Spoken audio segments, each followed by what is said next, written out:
All right, hello everyone. Welcome to this live interview with Jari Rumor. Hello, Jari, and thanks for joining me today. Hey, Sinem. It's lovely to do this. I'm looking forward to it.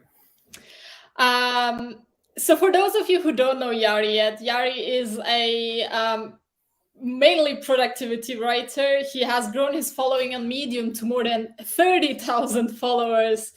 Has reached millions of readers on the platform and has made more than 70K through the Medium Partner Program, besides actually turning his knowledge and insights about productivity into an entire online business. So there's a lot of stuff that we're going to talk about that I'm really excited to dig deep into in this session. But before we do that, I just quickly want to give you an insight into why we're actually talking to Jari today, because it's just close to my heart, seriously.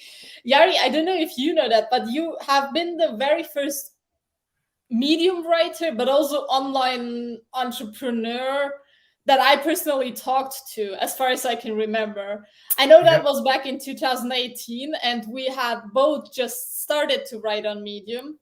Yeah, we I don't really know just started. exactly how we got into touch, but it's one of those weird moments, and I'm sure you all know these moments in your life when you have a very specific memory of an actually random moment. And I know exactly where I was and where I was standing when we had that very first call. I know I was in my university library, and we have those phone booths there. It's just I such, I remember. have this visual picture in my mind, which is so random. And then I feel like we both had this on and off relationship with Medium where it was always kind of a switch. Like when you were writing the most on Medium, I wasn't writing.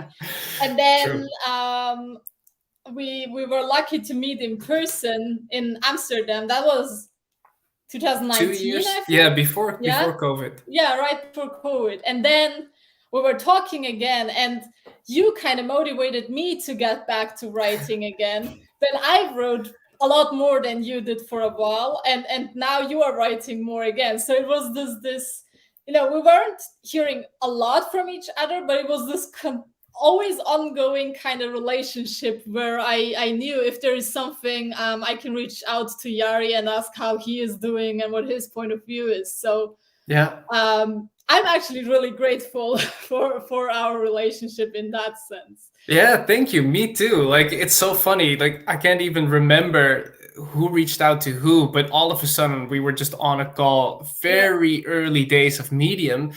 And I was so new to the platform, I didn't even know you could sign up for the partner program. And you actually told me, like, hey, you can sign up for the partner program, you can get paid for your writing. And thank you for telling me that, because that changed like the next few years of my life.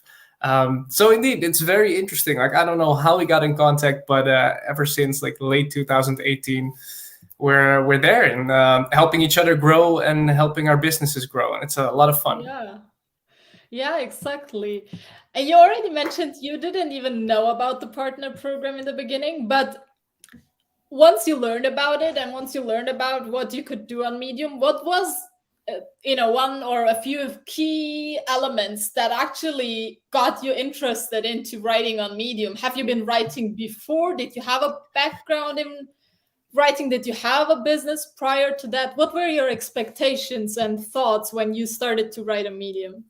Yeah, so basically for me, it really came from a standpoint of wanting to make money online and wanting to build my online business. So I never considered myself as a true writer. Like, I always enjoyed it, but I never thought like, oh, I should become a blogger or I should only write. So in fact, what I did like all kinds of stuff. Like I did a 30-day YouTube challenge. I posted on Instagram. Like basically what I was just doing was on all these platforms figuring out what means of content creation I enjoyed, what would give me results. And I kind of just stumbled upon Medium. And I was like, you know what? I did my 30-day YouTube challenge. Wasn't a big success. So let me do a 30-day writing challenge. So for 30 days, I would just write an article and post it on Medium. And it all came from this perspective of, okay, I'm very interested in self-improvement and in personal development, productivity, and I want to share, I want to create content on it and eventually turn it into an online business. So for me, it was not like, hey, I'm a writer, let's find a platform to write on. It was like, hey, I want to, build an online business, join this creator economy. What platform works best for me and what type of content creation works best for me? And then I quickly discovered, like, oh, I really enjoy the writing process. But most of all, it was the thing that got me most results. So I clearly remember having, like, I posted my first 5 articles random on Medium. I think in my own publication, I didn't even know what publications were. And I didn't check Medium for like a week. And then I opened the platform, I opened my statistics page, and I saw this peak of like hundreds of views. And for me, that was like the best result I had ever gotten with any type of content. So from that moment on, I was hooked. I was like, wow, people are reading my stuff. Like, there's 700 people who read this article. Let me write a new one. And that's basically how I got in touch with the platform. Now, as I mentioned earlier, you did have your writing breaks where or looking back, it was actually like seasons, right? You had periods where you were writing a lot more, you were growing your email list, your audience, and then you had periods where you were more focused on developing your product, setting up your funnels, and monetizing your email list. And right now, as far as I know, you are in this period of writing again. So maybe a few weeks ago or 1 or 2 months ago, correct? Well, yeah. So actually, like 2 months ago, and now I'm actually in the process of writing less again. So indeed, it's like these seasons for me. And when you started 2 months ago, you actually had quite great success. You had a significant jump in followers. You had a great month with almost 4K through the partner program, I think in June or July. Yeah, I think it was June. Yeah. And as far as I can tell, you've still been very strict about what you do. You stayed in your line. You didn't follow any crazy trends or changed up what you're doing. This is actually something that I've been admiring about you. Like oftentimes when you did come back to Medium, we had a quick chat, or you reached out and asked, okay, how is it going now? How are your stats, etc. And you've never been like buried in this idea that, oh my God, I'm back on Medium and it changed. I have to change things. Like it looks different. The algorithm is different, blah, blah, blah. You just did. And your style is similar to what you've been doing before. Your topics are still similar. And that's, I think, a very hard thing to do. That's at least what I see in our community and with my students. Like a lot of people, when they stop doing something, even for a week, they come back and they're kind of freaked out even if just, the design of the website looks a bit different.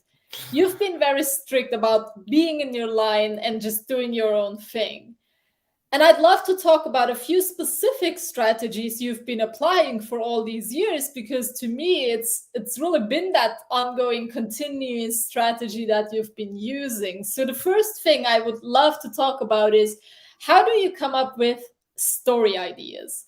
So as I said, Jari is mainly writing about productivity and high performance. So you have picked a niche that is obviously very popular on Medium, and it's also a topic you personally really care about. But how do you specifically come up with story ideas? Because you have obviously written hundreds of articles. Yeah. So how do you still find things to say? And what is the process of validating whether an article is worth writing or not? Do you have a process for that, or is it your gut feeling? Yeah, good question. So first of all, like a process of validating my ideas, it over the years it has turned into a gut feeling. After writing like 300 articles, you kind of get a feeling of this article's gonna work, this one's not so. I can still be wrong, but you kind of develop that feeling. So basically, the articles that I write, I'm really convinced that they do well. Doesn't mean they all do well, but at least I have the conviction behind it. And then in terms of coming up with things to write about, like I never really suffer from writer's block, because I'm always working with my ideas. So what I say is like, we read books, right? You see the bookcase behind me, you watch documentaries, you live life. I next to Medium, I'm building other businesses, so I experience things there, got stories there, and I take note of all the things that I find interesting. If I read a book and I have a great quote from it, I write it down, and I'm instantly thinking about how could this be an article, or how could this be a segment of an article. And I capture all of my ideas in one file. Now people get stuck up on, oh, what do you use? Do you use Notion, or it doesn't matter. Just have one place where you write down all of your ideas for articles, and you'll never run out of things to write about. So like, there's so many. Even if I browse through Medium and I see that a particular article is doing really well from you or from other writers, then I can look at it and be like, hey, what can I learn from this article? What can I learn from the headline? What's a quote that I find fascinating that you used? And then I'll use all of that as inspiration to write my own articles. So I never sit down with like a blank page where not like you have just this cursor blinking and there's nothing, right? That doesn't happen. If you have to come up with all of this inspiration for an article completely by yourself every single day or a few times per week, that's really going to be difficult. Like, that will cost you a lot of energy, take you a lot of time. Many times you'll get frustrated because nothing good is really coming out. But if you have this file, this storage of all kinds of ideas, you can just take things from it. And sometimes there's even like articles that are half finished that are just blurred out in 5 minutes on my phone, just because I had a cool idea, or just I had, I don't know, an experience in my businesses, and I just write it down very quickly, very rough, and a week later it turns into an article. So what you consume, take ideas from that, and live life, right? Like, I always say, live a life that's worth writing about. So if all you do is sit inside, you watch Netflix, you just eat French fries all day on the couch, like, of course you're not going to have any inspiration to write about. But if you travel, if you connect with cool people, if you read awesome stuff, if you build businesses, or you have things from your work, like an exciting job, there's stories in the richness of life, right? So that's basically how I come up with my articles.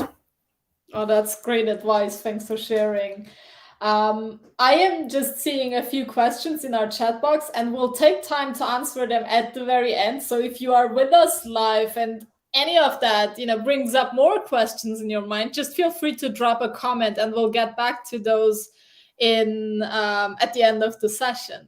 Yes, I'd love to answer your questions. So Jari, you already mentioned that you are actually that kind of writer or entrepreneur who loves to explore new things, build different brands and businesses. And one thing you have done just recently is actually turn your knowledge about writing into a book. So you published the ebook called The Medium Formula, which is your second book, really, is it? Or do you have more? No, my second. Okay, so first one is Peak second. Productivity, Okay. And this is the second one. Yeah. Exactly. So this is actually so exciting, because you've always been writing about productivity. Then you did a book on productivity. Now a lot of people got interested into learning about writing from you, and you have written a few articles to share your insights because your perspective is unique. And then you just said, okay, I'm going to turn this into an ebook. And you ended up with an entire ebook on how to do well on Medium, where you share your strategies on how to write well-performing articles, grow your audience, and really make money through your writing as well.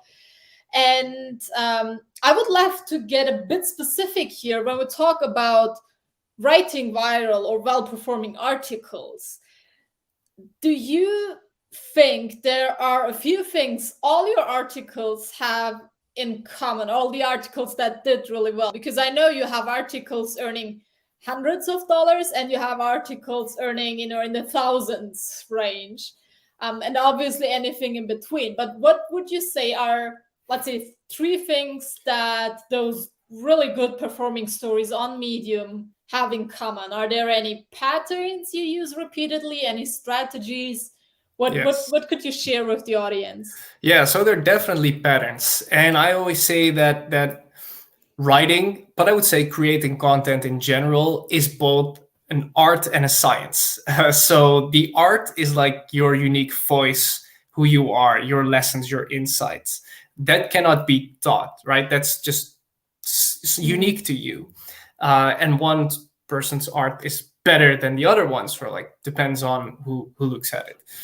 But the science part, that is something you can teach, and that's also something I do a lot in the book, right? What's something that I can do and that works well for me, but it will also work from someone who writes in a completely different niche than I do.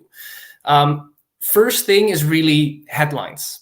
Like, headlines are very important for an article.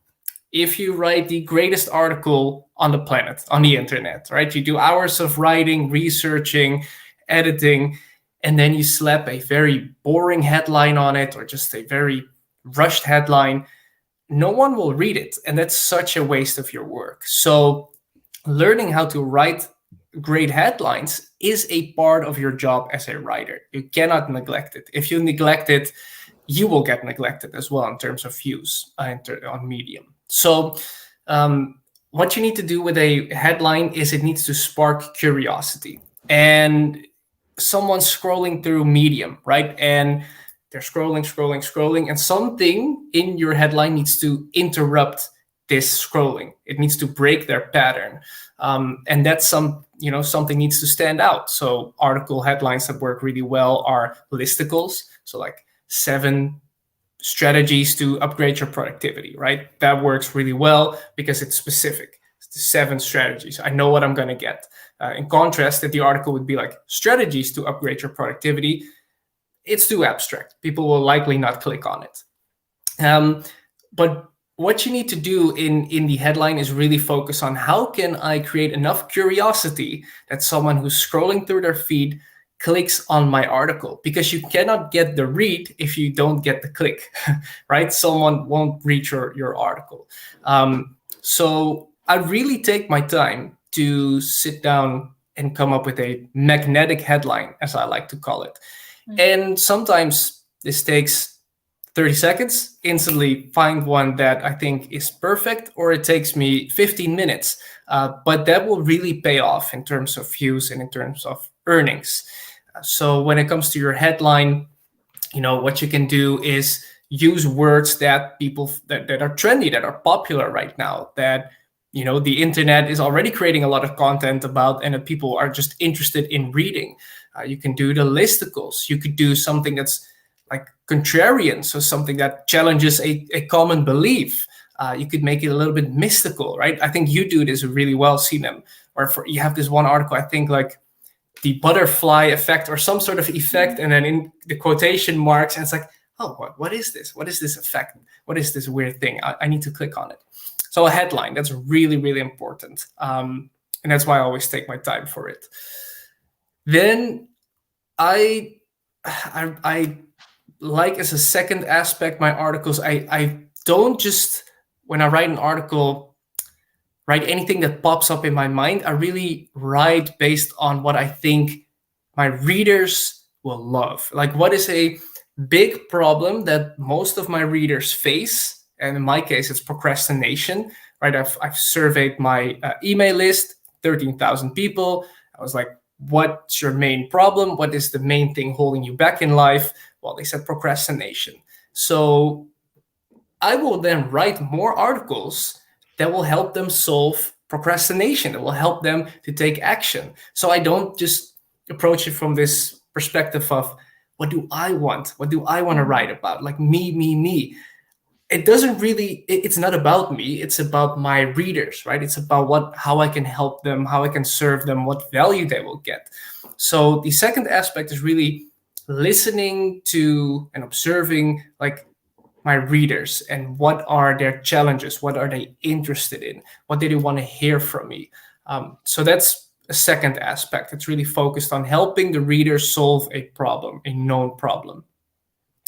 Then I would say, for a third element of articles that go viral, most of them are are actually quite simple. So if I, especially with like productivity, I'm kind of a productivity geek. So I get most excited by very advanced productivity strategies.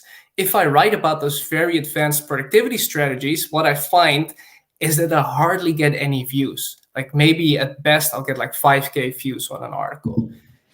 If I keep it simple, most of the times, like those articles will do a lot better because they're for a larger audience. So my most popular article is 10 things to do instead of scrolling through your phone. That article had 150K views. I think it made like $3,000 in a Medium Partner program.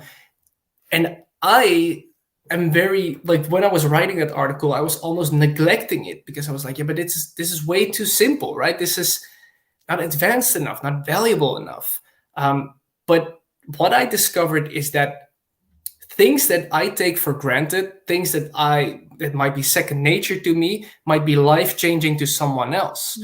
So the knowledge that you're sitting on about building a business, about mindfulness, maybe about nutrition, maybe certain things to you are like basic and common sense, and you think everyone knows it. Chances are that's not the case. And that's really where your viral articles are, in the things that you take for granted, but that to most people, like the average person scrolling to Medium, is like valuable new information, something that opens their eyes.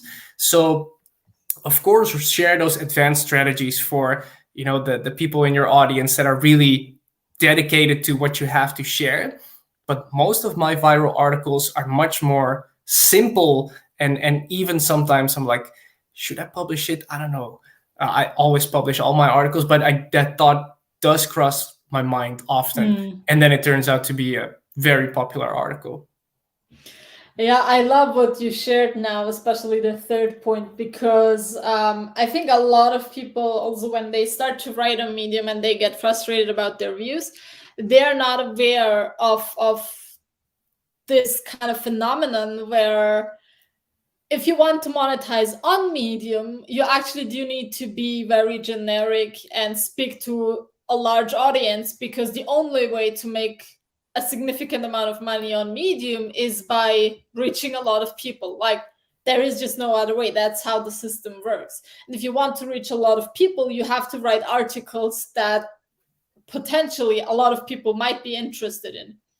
Now, if you have, if you say you are, writing about productivity, but you are absolutely not interested in those superficial, generic pieces of advice, and you want to dig really deep into, I don't know, like biohacking and nutrition and all the like super expensive devices and tools and stuff, it might still work, but you are not going to be able to reach like those, I don't know, 100K plus readers with an article like that, because it's just not tangible for the majority of people, not just on Medium, but overall in the world. If you want to build a business based on that, Medium is still probably one of the best places to go. But you go there, you serve your audience, you build a more focused, dedicated audience of people, and then the majority of your income is probably going to be outside of Medium, through your email list, through the products and services you offer or that you promote, and anything like that. And I think that's just, there is this misconception of, I can write about whatever I want and there is an audience that wants to read it. It's not really like that, because it's just a simple math. If you don't have enough people interested in a topic, and that's not just Medium but also overall, you can't really monetize. That's like saying, even if you sell a $2 ebook, you have to sell it many, many times in order to have a significant income through this book, right? So you could have a lot of people interested in this book and potentially sell it to a lot, or you have, I don't know, a $2,000 coaching program, which you only need to sell to a few people in order to make a significant amount of money. I think that's just not obvious to a lot of people. It might sound obvious to everyone who has been in business for a while or who is doing their own thing, but I think a lot of people starting on Medium, they don't have that entrepreneurial way of looking at things, which is perfectly fine. but it does matter if you want to scale in terms of numbers, no matter if you're looking at followers, views, earnings, whatever metric you want to use. So yeah, thanks for digging deeper into that. I totally agree. That's so valuable. Like, just to quickly touch upon that, like, if you, let's say you do automation for entrepreneurs, that's your niche, you're not going to get very popular on Medium, but still, if you write about it, you might attract like the perfect client, and then you funnel them into a business in a more higher priced course or coaching program. But you shouldn't expect to go viral on Medium. If your goal is not to build a business or offer like coaching, and you want to go viral on Medium, then it pays off to be a little bit more generic and write for a bigger audience. That's very valuable advice. That actually is a nice transition into what I wanted to discuss next. One of the questions I've been asked a lot recently is about niches and being an expert in what you talk about. And I'd love to talk to you about this, because you are basically a self-educated productivity expert. Like, you don't have a degree on productivity or whatever. Like, that's not how it works, right? And the thing that I believe a lot of people get confused by right now is so I hosted an interview with Medium's new CEO a few weeks ago, and one of the things we talked about was that he looks at Medium as a place where experts come in and share their voice, share their message. And the reason he said that is, think of it in terms of comparing two writers who are interested in, let's say, mental health. One person is actually has studied psychology or has been working in that field for a decade and has clients with whom she's working, etc. And the other person is just interested. He has watched a few YouTube videos and he's writing articles on mindfulness. Now, if you compare these two writers, there's an obvious gap. One of them actually knows what she's talking about, while the other is just someone interested in writing. Now, I think the beauty of Medium is that it's a place for everyone, and I believe it's gonna stay that way, and it's gonna stay open for everyone who wants to share their message. But if you look at it from a reader's perspective, if you want to buy a book and you have an expert or someone you trust versus someone you've never heard of and who doesn't really have any credibility, or also look at it in terms of joining a seminar, buying a course, whatever it is, you always feel more comfortable investing in the person who at least you think is an expert. And I think a lot of people get confused by that now, and are kind of freaking out about, do I need to be an expert? What does being an expert mean? Do I need to niche down and just write about one topic? Am I not allowed to write about multiple topics anymore? This is, ruining my creativity and stuff like that. And I totally understand the fear behind these thoughts. And you have been very strict about writing on productivity for the past 4 years now. And you probably had the same thoughts as well.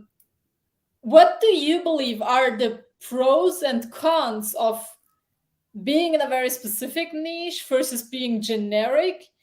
Is there anything you believe you experienced because you've been part of a niche, or are there any downsides you believe you experienced because you didn't explore other topics as well? What are your thoughts on that? Yeah, great question, because it is something that even to this day I'm still struggling with a little bit, and I just have multiple perspectives on it. I think so, and this is also something I recommend in the book, is when you're just starting out on Medium, I really recommend you stick to a niche.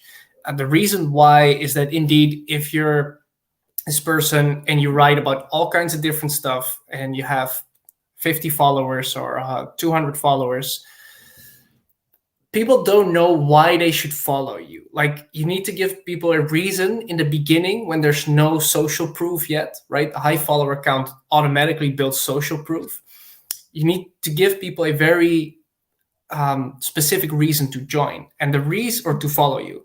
The way you do that is by standing for something specific. So I chose to write about productivity. Now productivity can also translate and siphon in like other topics like stoicism, even like mental health, right? Like, and even health as well. So you can definitely write about those things, but I always try to bring it back to productivity. I always try to link it to productivity in some way or another. And for me, that really helped me get a lot of followers quite fast, because people knew like, oh, I'm interested in productivity, so I need to follow this guy. And if you write about, let's say, building side hustles, online side hustles, and that's what you write about, even when you have a low follower count, but your first 2, 3, 4 articles that I read from you about building side hustles are really good, and I see in your profile that you write about side hustles, then I'm gonna be like, I'm gonna be follower number 5 because I think your articles are really great, and I want to learn more about side hustles, so I'm gonna follow you. Right? That's a very specific reason. Now, if I see that you also write about how to deadlift well, how to have an amazing relationship, and about politics, now I'm confused from a follower standpoint. So I might not follow you. So in the beginning, I highly recommend that you stick with a niche. And this doesn't have to be like hyper niche, right? It could be self-improvement, which is a big niche. It could be, you could like niche down in it as well. Like, okay, I'm going to stick with mindfulness in a self-improvement industry, but pick a niche, whether it's like personal finance, whether it is business, whether it is self-improvement, whether it's politics, whatever your niche is, or tech, right? Stick with that niche until you get like 5K followers plus, and then try to write, if you want to, like, if you don't want to, it's perfectly fine, stick with the niche. But if you want to write about other things, which I can totally imagine, I experienced that too, because you will burn out and you will burn through all of your ideas with a certain niche, feel free to write about other articles too. I recommend that they have some sort of overlap with your initial topic. But now you already have dedicated followers, you already have social proof, and it's much easier to get views on those new articles as well. So this is something, if you follow me, you see me do this as well. I write about personal finance quite a lot, and that's because I run a business, Wealthwise. So and this is not something a lot of people know about me, because they know me as the productivity guy. But I'm actually also writing like 15% of my articles about personal finance and about money and about investing. And from those articles, I link to my business, Wealthwise. So I'm writing about multiple topics, but people just, it's easy for people to categorize you, and you will stick in that category for a long time, because that's just a shortcut that people make, right? You're the self-improvement person, you're the crypto person, like whatever it is, they need to assign you a specific topic just because it's easy.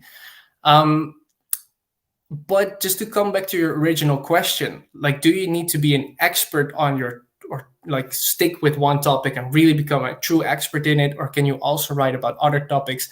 I say definitely feel free to write about other stuff as well. Why I love Medium is because it's a platform where ordinary people and like high-level people, business people, entrepreneurs, CEOs, scientists, everyone can publish on the platform. And if you want to write about personal stories, write about personal stories. If you want to write about new things you've learned, write about new things you've learned. Like, that's the beauty of this platform. You can do that. You can just share your stuff. And then you can just also analyze your data. Like, is this something my followers are interested in? Do I get clicks on my articles, or is no one reading it and no one really cares? Okay, now you know. But yeah, so it's a balance. When you start out, I recommend that you stick with a niche. But once you have traction, feel free to definitely experiment with other topics, because why not, right? And people are not gonna punish you for it. Like, your followers, if you write about a different topic, they're not gonna unfollow you, or they're not gonna be like, oh, what is what is he or she doing? I don't like this. No, they're likely not going to care if the topic is not for them, right? So yeah, definitely do it if you want to.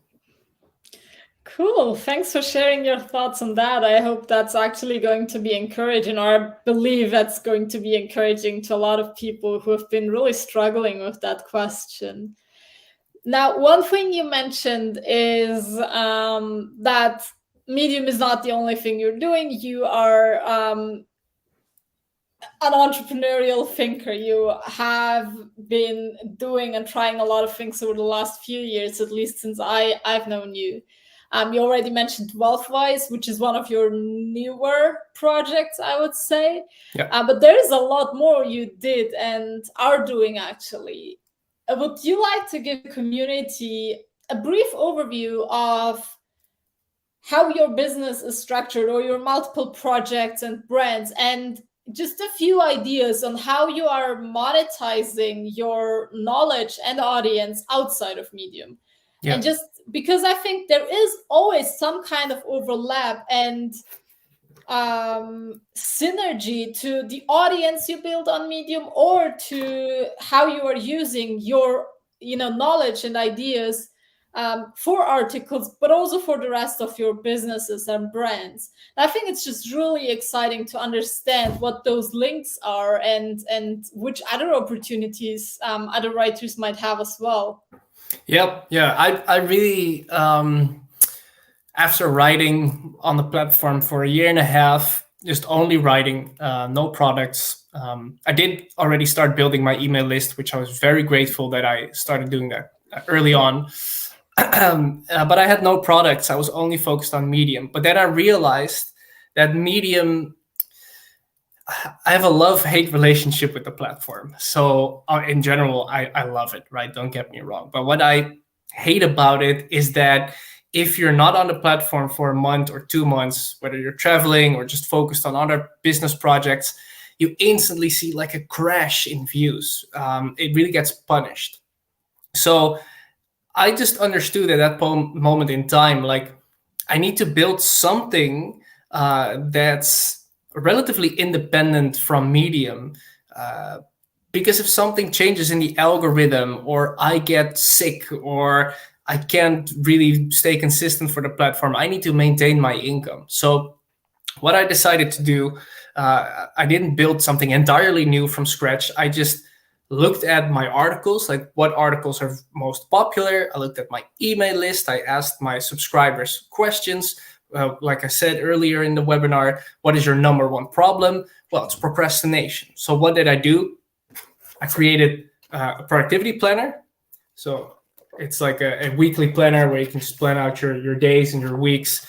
And I sell that on Amazon. And I wrote an ebook, the Peak Productivity ebook.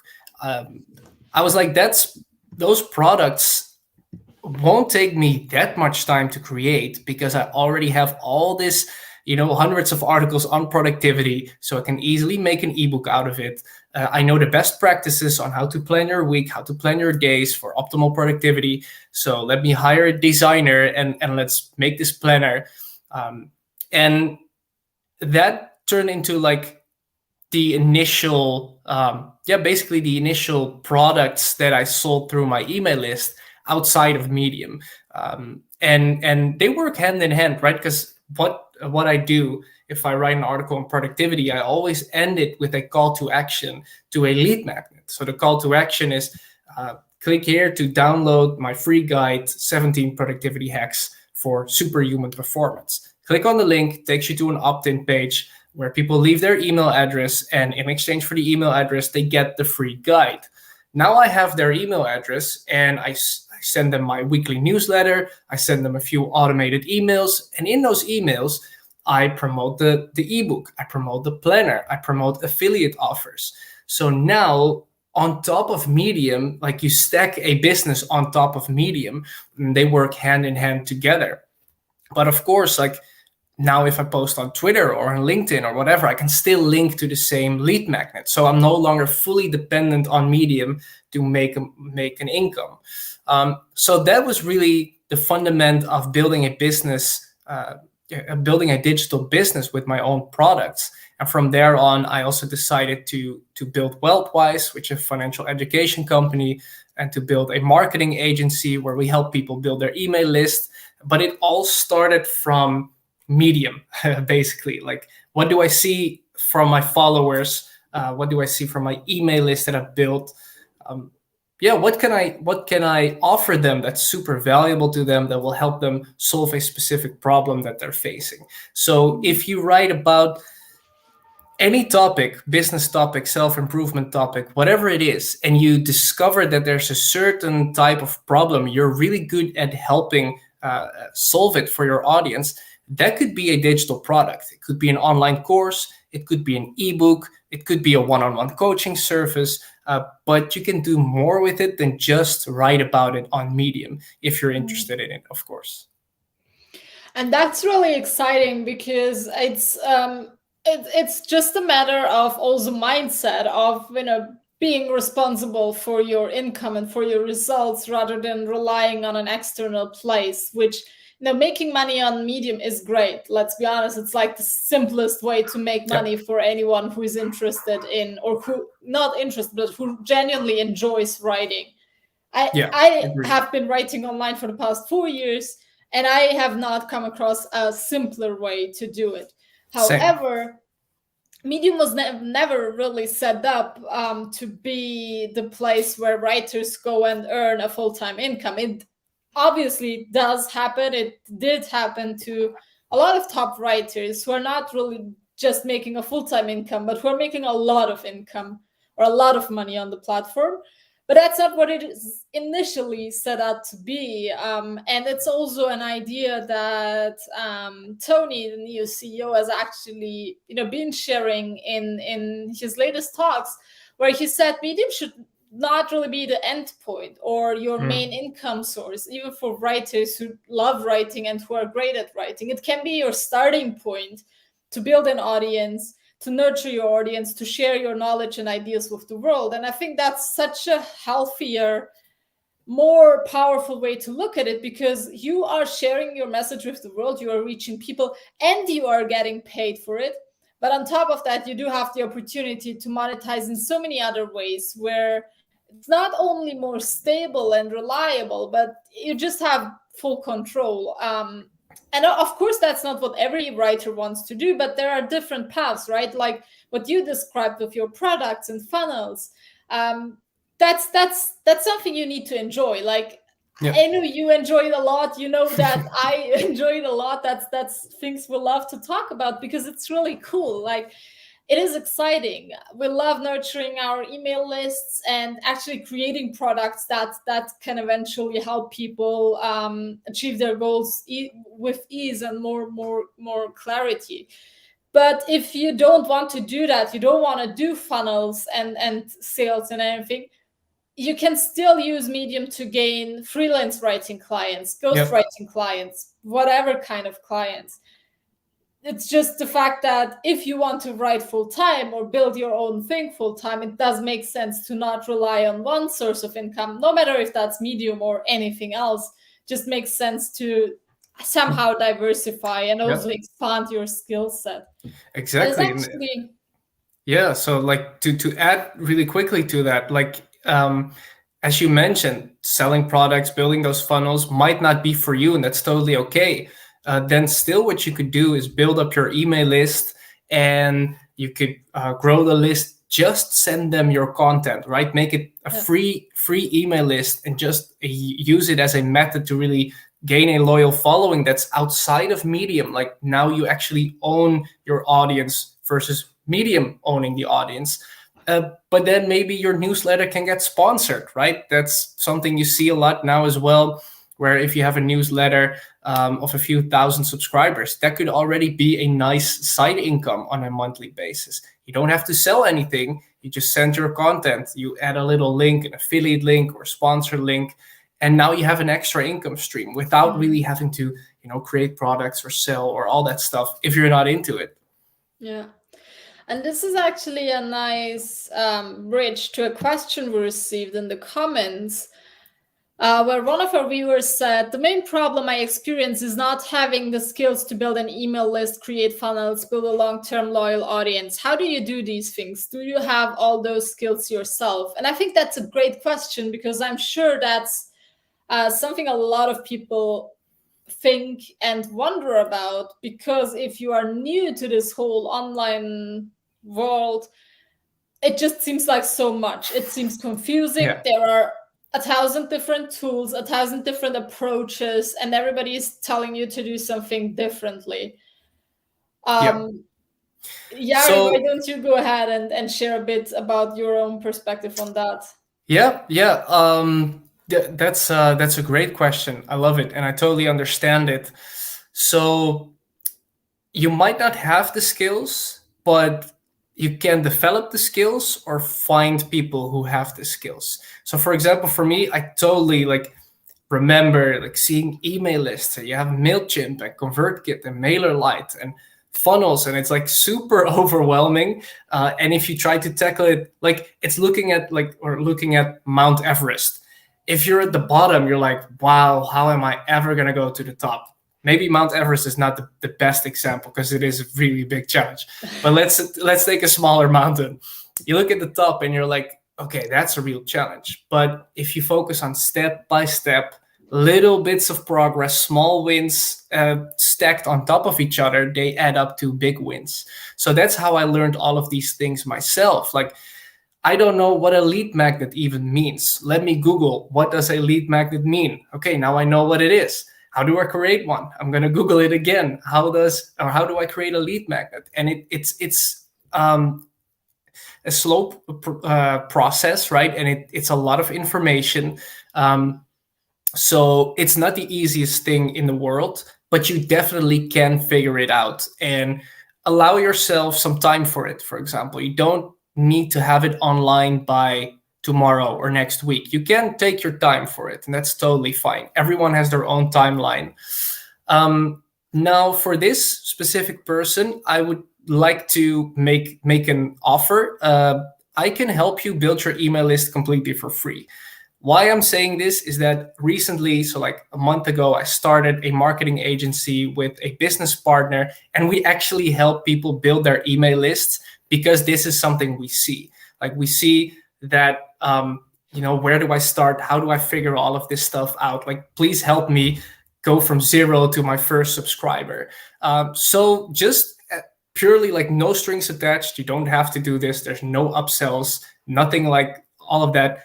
This specific person, I'm willing to help, for free to get the email list set up. And we can hop on a little call if you're down for it to set this up for you. Because for me, it's like also something that I talked about in the beginning of this call. Like for me now, it's easy, so I kind of forget how difficult it can be. So yeah, this could really be a shortcut to set it up. So Sinem, I think you could probably arrange to get this person in contact with me. Is that possible? Yeah, I'll check the comment sections later on again, and I'll make sure to connect you. Cool. Yeah, that's great. Thanks for that offer.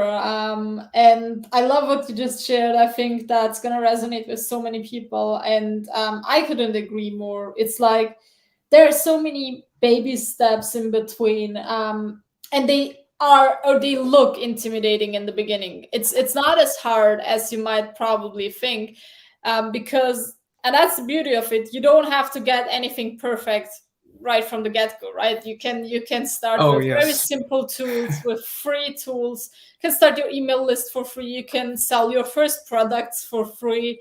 You're gonna have mistakes and kind of fuck ups in there, and that's fine. Like, we still have them. But I remember when I sent my first newsletters, it took me hours. Like, I was proofreading them 50 times and then letting my partner proofread them like at least so many times as well. And now it's just, it's in the flow, and I do make mistakes. I have a wrong link sometimes. I have typos and mistakes, but that's how it is. Like, you don't have to be perfect. You just learn step by step, and you don't have to get everything right in the beginning, right?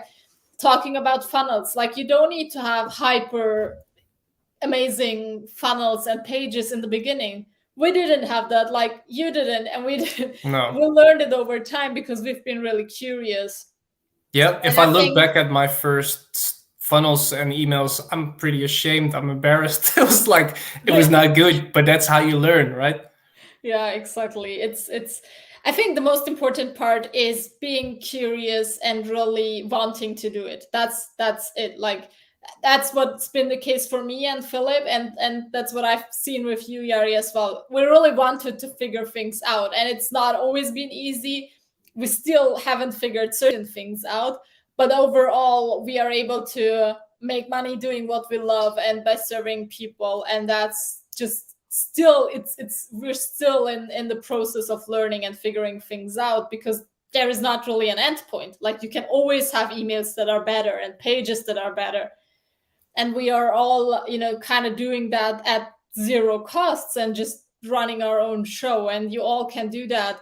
And that's the beauty of it. Like you can start without a significant investment. You can start with free tools. You can Yep. Google stuff.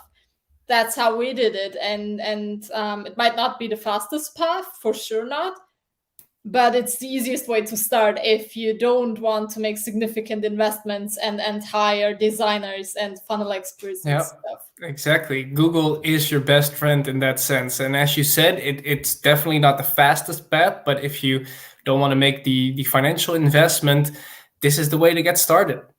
Yeah. All right. I'm just seeing one more comment of Eileen, who would love to start her email list as well. Yari, maybe we just chat after the session and see if how I can connect you with the people who are interested in building their lists and further growing their businesses. Yeah, definitely, definitely. Yeah, let's set that up. Now, to wrap this up, give me a few ideas on your latest book, The Medium Formula, because everything we talked about, it's still, Medium was your starting point. It's where you built your audience. It's how you learned to build email lists in the first place, and how you got the subscribers, because obviously you can have a list, you can have it perfectly set up, and if you don't have anyone signing up, it's going to be for nothing. And for you, just like for me, Medium was the starting point and is still a very strong force. And you are sharing a lot of the stuff that you have used inside your new book, The Medium Formula. Do you want to give us a few ideas on what you actually share inside, who it is for, who should take a look at it, and what readers can expect? And in the meantime, I'm going to share the link in the comment section for anyone who wants to check it out. Yeah, so I wrote this book after 4 years of writing on the platform. And honestly, I never really shared an article. Like maybe I wrote 2 or 3 articles about writing on Medium. I was never really someone who shared a lot of my strategies or insights. But I was traveling in Indonesia, and all of a sudden I was like, why not share what I've learned over the past few years about the platform? It really changed my life, the platform. As you said, like millions of views, 75,000 through the Medium Partner Program itself. It's crazy. Like I literally went from making no money online to really making money online and building a business. And my life has completely changed because of Medium.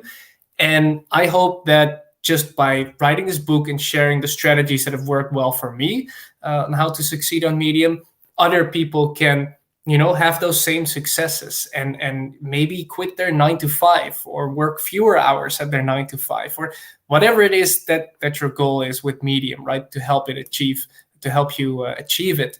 So in the book, it's not just like my strategies and what I think works well on the platform. Like, yes, of course you'll get that, but I also look a lot at other writers. So like you, I look at you, Sinem, we look at Tim Denning, we look at Ayodeji, we look at Zuli Rain, we look at a lot of the established Medium writers, because I don't want you to just read about my truth and what I think it is you should do. I also want to look at like other writers and what they do, and then find like the common ground and the really the evergreen principles for how to succeed on Medium.